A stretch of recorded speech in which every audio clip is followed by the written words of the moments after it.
please welcome a homeboy with a remarkable connection to Governor Brown, Hugo Gonzalez.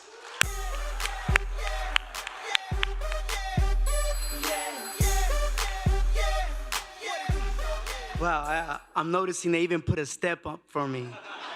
This is what it must feel like to be Tom Cruise. I hope he's not in the audience. So, I have to thank Kids R Us for the suit and the shoes that fit perfectly. I swear, I was telling everyone, how do I look? And the one person I didn't ask was Father G. And the reason why is because I had this assumption that his response was gonna be like, son, you're exactly what God wants you to be. A grown man in a kid suit. A music artist once said, why am I fighting if I'm living just to fight? Why am I trying to see when there's nothing in sight? Why is it that I'm trying to give when no one's giving me a try? Why is it that I'm living or trying to live when I'm just living to die? I'm proud to say today that I'm not only surrounded by family, but that I was raised to love those that the world sometimes throws away, behind bars, or whether it just be in forgetfulness. Regardless of what it may be, I'm proud to say that I love those individuals. I'm proud to say that I'm a part of the kinship of HomeBoy Industries. And I'm proud to feel that I'm surrounded by family today.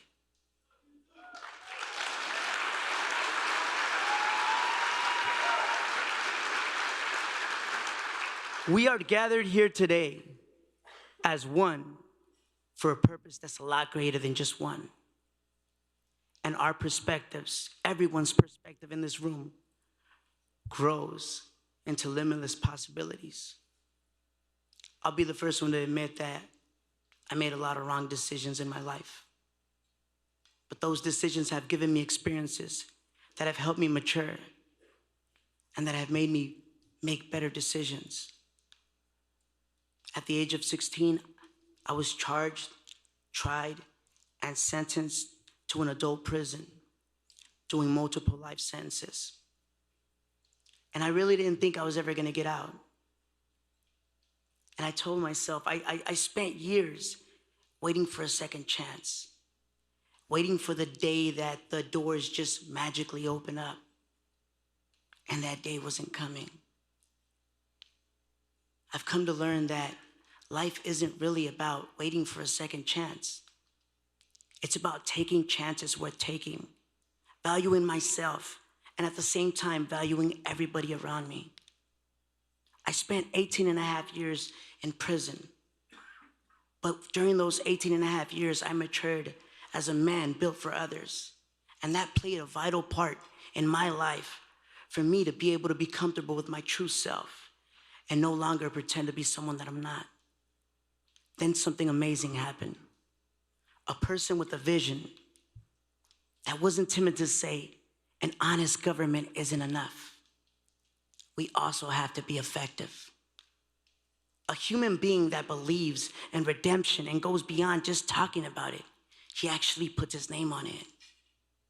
This man that has been called one of the greatest governors that California has ever had, not only vouched for me, but co-signed for me as well. And by the way, I could use that signature right about now to get that car that I saw in the front. Seriously though, this man took a chance on me, and I will forever be grateful, remembering my mission in every position that life brings to me. And although I'm well aware that life really isn't promised, I could honestly say that for the first time in my life feels promising. Life is not about waiting for a second chance. It's about taking a chance worth taking and valuing ourselves and others. And there is no doubt that Jerry Brown has done this in a record-breaking way. So with much respect, please give a big round of applause to my long-lost uncle, the greatest governor that this state has ever had, the recipient of 2019 Kinship Award, Jerry Brown.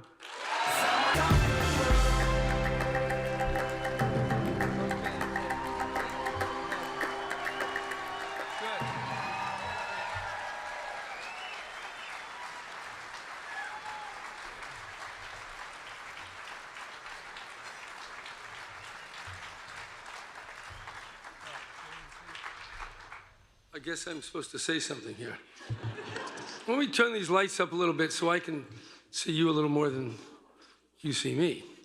Because this is about communication. And I like that word kinship because it's more than the normal transactions, the market, the business. It's about family, it's about being a human being, it's about being connected. And we all are connected, but sometimes we don't realize that, and many things conspire to obscure that connection. Now, I want to just pay tribute where tribute is due. We're here because of Greg Boyle, and that we ought to say that right at the top. And Greg is a Jesuit. I tried to be a Jesuit, but it's too tough. I can't take all that. Poverty, chastity, and obedience, that's a lot to ask. But I did it for almost 4 years, and I did learn something, and we had Mass just a little while ago, and at the Mass, Greg recited the gospel about the prodigal son.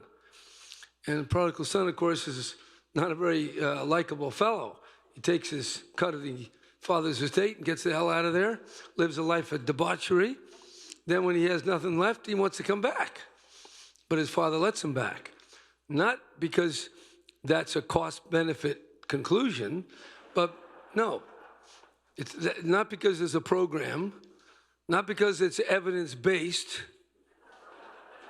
No, it's because that was his son. And he was more interested in the son than the sin. And if we had that attitude toward more people in our society, we'd be a lot better off than we are today.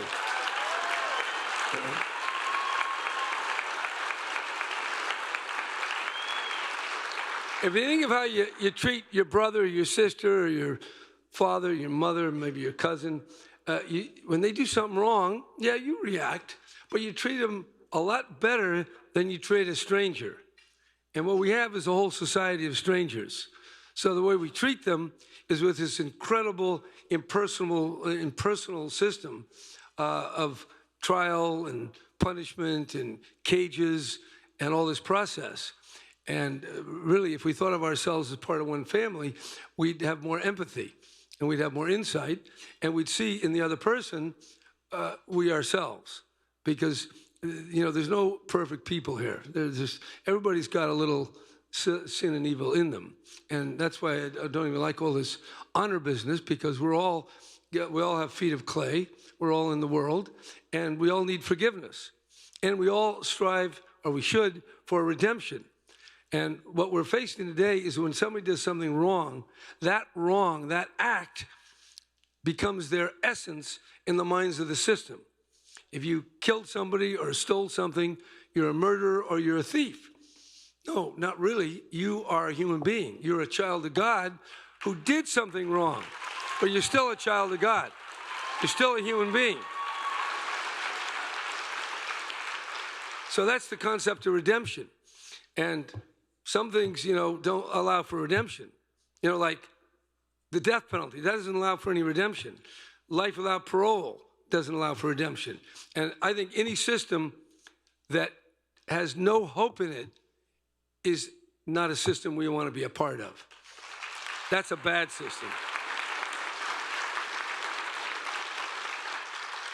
But that's not quite the world. We're in a very punitive era, very punitive stage. People, you do something wrong, and people want to throw everything they can at you. And I do think we have to understand, yes, we got real problems. We got real evils and thefts and murders and abuse and domestic violence, all that stuff. But it's also true all over the world. You know, we have presidents that kill hundreds of thousands of people, and they get libraries built for them. No, that's really. I mean, how many other, well, I don't want to go too far into that, but you know what I'm talking about.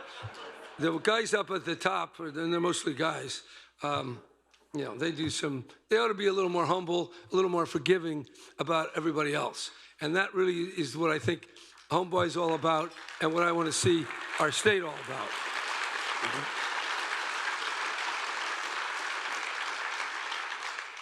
I met someone tonight.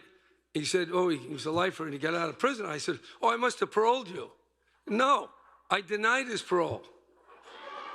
He still had a smile on his face. I was very impressed by that. That's called forgiveness. But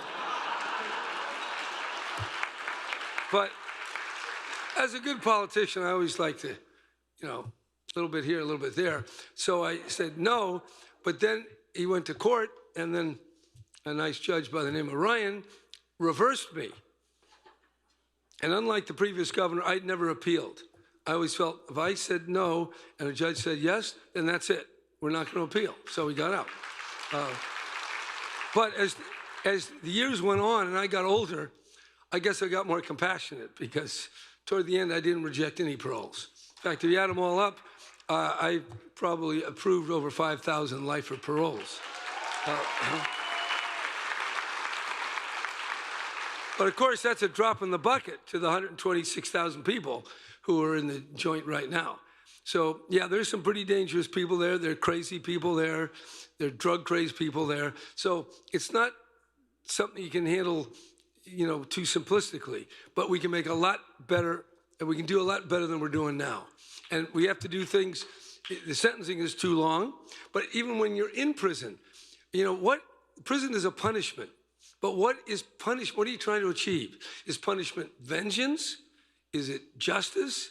What is it? And what are we trying to do? And when you do this crime, how do we know what the punishment is? Is it 6 months in jail? Is it a $10,000 fine? Is it 25 years in prison? What's interesting is if you go back 40 years ago, the sentences were much less. The average time for first-degree murder was about 11 years. Now it's 50 years. And that's going down now because of some laws we signed. So we got a lot of work to do on criminal justice reform. We have a lot of work to do on what happens when you catch somebody. What do you do? What is it? What do you do in a jail or a drug facility or a mental hospital or a juvenile facility or some alternative system or HomeBoy Industries? What do? We got to figure out the best way to respond to things that in some cases are very, very bad. But no matter how bad it is, we're still talking about human beings.